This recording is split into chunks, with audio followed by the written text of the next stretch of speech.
guest in this episode of TRLT is Sharda Ugra. You've now written two books that have come out. One's right here.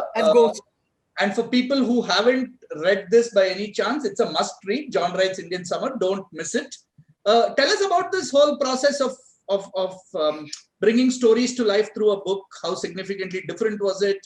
How exciting was that experience? Oh, very exciting. When I was asked if I wanted to do it, I couldn't jump high enough, in that sense, because it was a chance for me to get to know what worked inside a cricket team. John Wright was a fun guy to have as coach, because in a way he looked at the press. I mean, for reporters, I'm saying he looked at the press with a sort of a view of being stakeholders or shareholders in this crazy exercise that they were on. He had friends. He would sit down and have drinks with a lot of journalists in the evening, have a chat, which was fantastic. Not that he was dumping on everybody or something like that, but it was just a good equation in that sense. Work was work, but there was also this. So when I was asked about this, of course I jumped on it.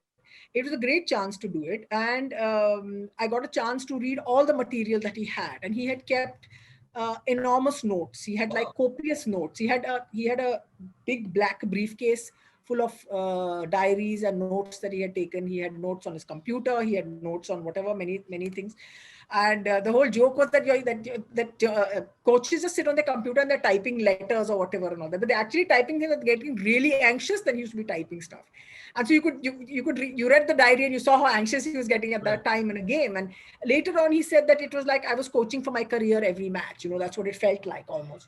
Wow. So we had that we sat down and he talked into a tape for about a week. There's about 24 hours of tapes that were there, in which of course then you have to edit stuff because you don't want, a lot of it is not, everything is going to be printed. So I said, please, these are the tapes. He said, no, you can burn them. And I said, I'm not going to burn them. I'll set something on fire. You please take them and you do whatever. Otherwise it's just gold. That those tapes were just gold. But beyond the point, I'm a journalist. You can't trust me to be so. Those instincts will kick in, right? Beyond the point. Take it away from me. Take away the material. Yeah. And the other thing was he had a great recall of detail, of people, of things that he saw, of things that he noticed.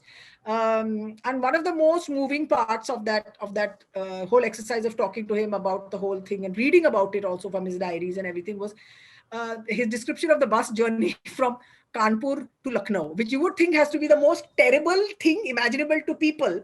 Right. But it was something for him that he enjoyed doing, because it was he described the scene when the team had played some one day in Kanpur or a match test in Kanpur, which is not a very beautiful experience, I would have to say, on the ground and all the rest of it.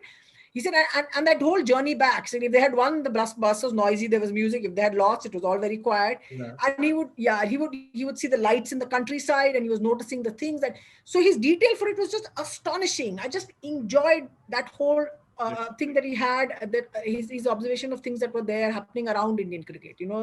I always tell people this, that I got a list of people to speak to about the book, as in about sort of to back up what he had said in the diary, just double check.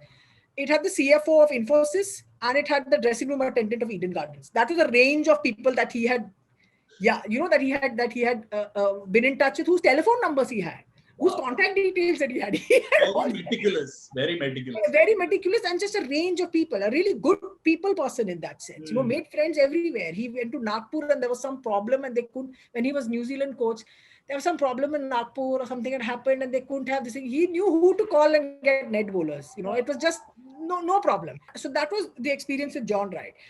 The experience with Yuvraj was very different because he had been through this huge, I remember following him through the World Cup. I remember seeing, because Nishant Arora, who was his manager, who's a friend of mine, and we were chatting, so I knew that something was up and he was not well, and he had been talking all this kind of stuff in the middle, saying, I'm going to win this tournament for us, and he was just in that sort of some crazy zone. And then we found out about the cancer and everything. And again about him, because he's seen as a bit of a big party boy and a big Mr. Swag. I mean, he was Mr. Swag before the word was even invented. And he again had an extraordinary recollection of memory of his experience that he had while going through sickness. And so you ask him, what did it feel like? And he would tell you like for 5 minutes, and completely had a great sense of humor as well in everything. Again, it's a joke I've repeated that at some point, the book was done, the chapters were sent, it had gone to the publisher, everything had happened. And he said, okay, where's the book? What's happening? I said, no, the copy editing is going on. So he said, what is copy editing? I said, no, you have to check, for comma and full stop and everything.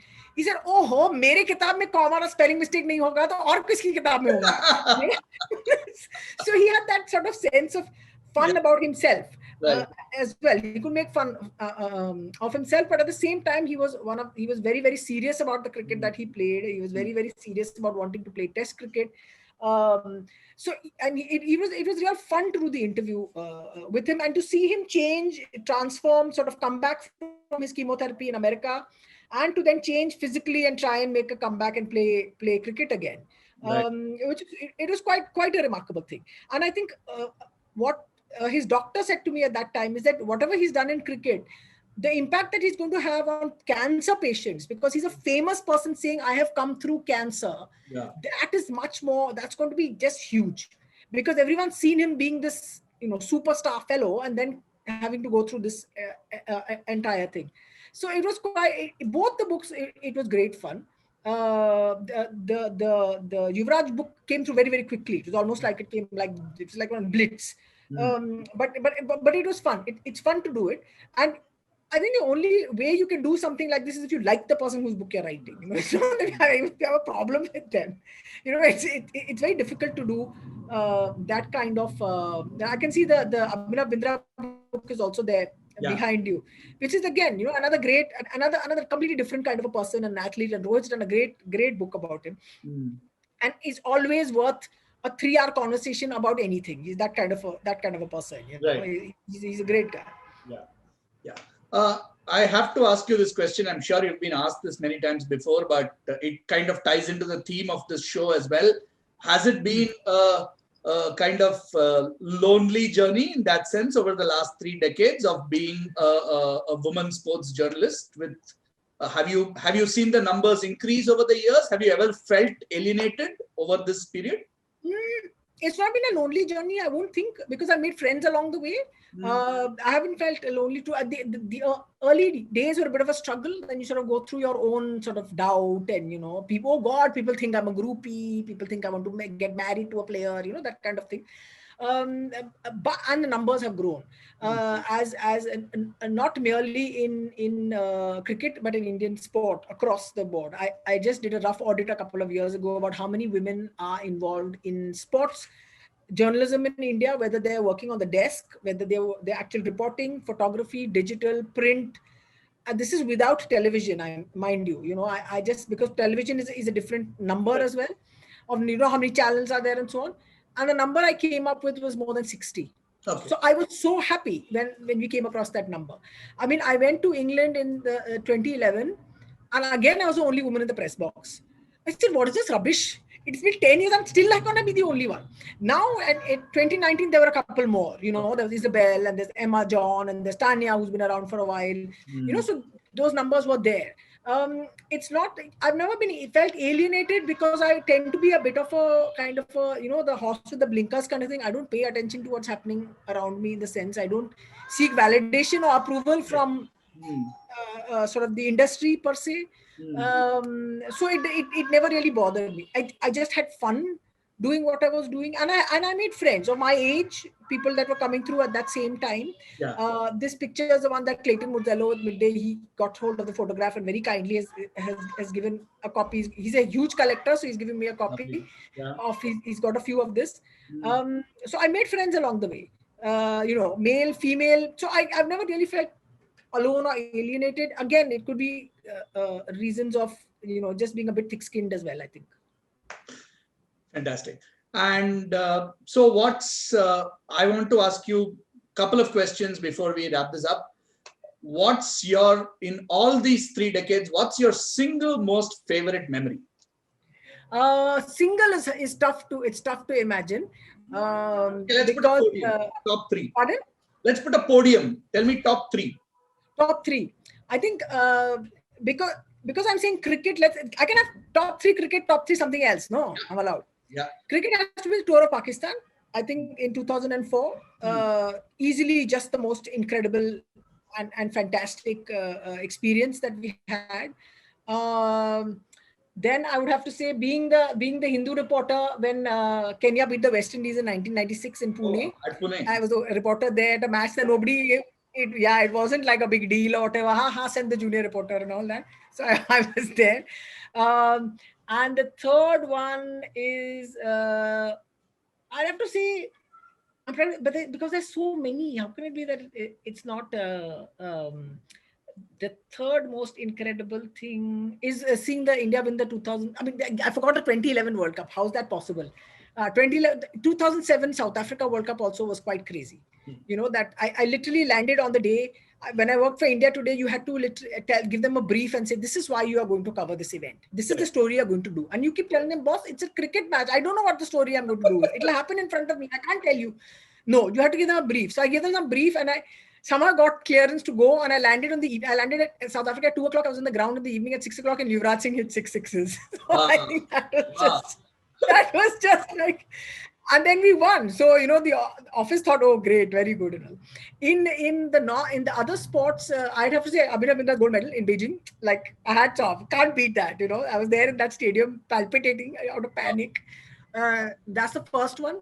I did a lot of, I interviewed a lot of extraordinary people. I remember I interviewed Lala Manath in midday. I was a young and stupid reporter, but that's a cricket piece as well. The other one is I did a lot of, I traveled through the Northeast to do a piece on Northeast football, which I enjoyed doing very much. Yeah, and the other great, I mean, the Olympic silver and gold medal have to, I watched Usain Bolt win the 100 meters in Beijing. So, Wow. So Abhinav Bindra, Usain Bolt is top, and then Northeast football comes. Amazing. Very nice. After that, I'd say. Very nice. Yeah. So, yeah. What would your couple of lines of advice be to people who want to embark on a career, the young 20, 21-year-olds that you were alluding to, especially the women who want to make a career in sports journalism? What would you tell them? I would tell them to be as to understand what you're trying to understand, that this is actually what you want to do, that you are a fan of sport per se, and this is for male, female, everyone. I'm not just saying this for women. The only thing is just have a little bit of a thick skin and don't seek validation from the boys, and don't try to be like them. Don't seek validation from them. Just be your own person and do your own job. That's a fundamental sort of for anything that you're doing. In sports journalism, as you grow older, you realize you love the sport as much more than you love the athletes in that sense. So you kind of separate the athlete and the star, which is what draws you to the profession to start with. Right. You begin to separate it. And so my thing used to be that I can watch any sports event of any level, anywhere. But it has to be something meaningful. I'm not watching corporate golf or corporate tennis. I have no time or patience for that. Yeah. I can watch under 14 table tennis in Vijayawada district competition. I can watch if it's happening. Right. So that is the kind of that you have to ask yourself those questions. I think everyone wants to go to the big events. Everyone wants to go and like see Usain Bolt winning the 100 meters and whatever and all that. Federer winning Wimbledon and things like that. Yeah. Correct. Yeah. Federer, Nadal, Messi, whatever. It may not happen to you. And you have to accept that everyone say, oh, you have been there for 30 years, so you're giving us lecture. But the thing is that when I was in the Hindu for 6.5 years, I did very little international cricket. I did mostly domestic cricket. I did mostly domestic events, national level events for TT and basketball. I could have done that job like my whole life. I got a job offer from India Today, which then changed the entire sort of my career for me. It made a big difference. But that acceptance that I had for what I was doing and being happy with, if you're happy with that, everything else will follow. Yeah. If you're kind of going to grumble about that, all that you're doing, that what is this? This is my life. It's so miserable. Whatever, covering these unimportant people, then this is not the job for you, honestly. I mean, then you just have to give it your best, enjoy it while you can, and then switch and do something else. But that's the only thing I can say. You have to be realistic, because it's that kind of a thing. I mean, it's easy for me to lecture from a pedestal at the age of 52 that, oh, you should be like this and all. That's hard. I know, hard for younger people who have ambition, who want to do these things. But your rewards will come in a way that you won't expect, and you won't understand. Your rewards will look different to what you imagine them to be, if you're really interested in what you're doing.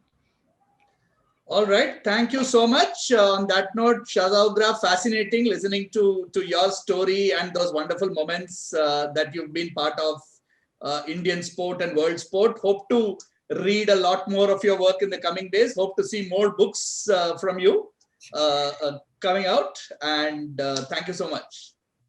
Thanks so much, Venky. Thanks. It was fun talking to you. Thanks, and thanks to everybody who will watch.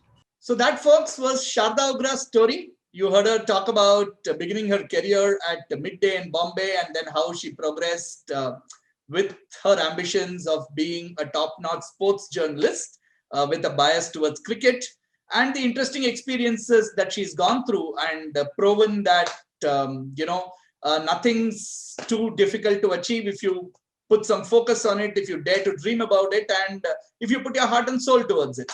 I'm sure you enjoyed that, and I hope that inspired you, and I hope that set you thinking.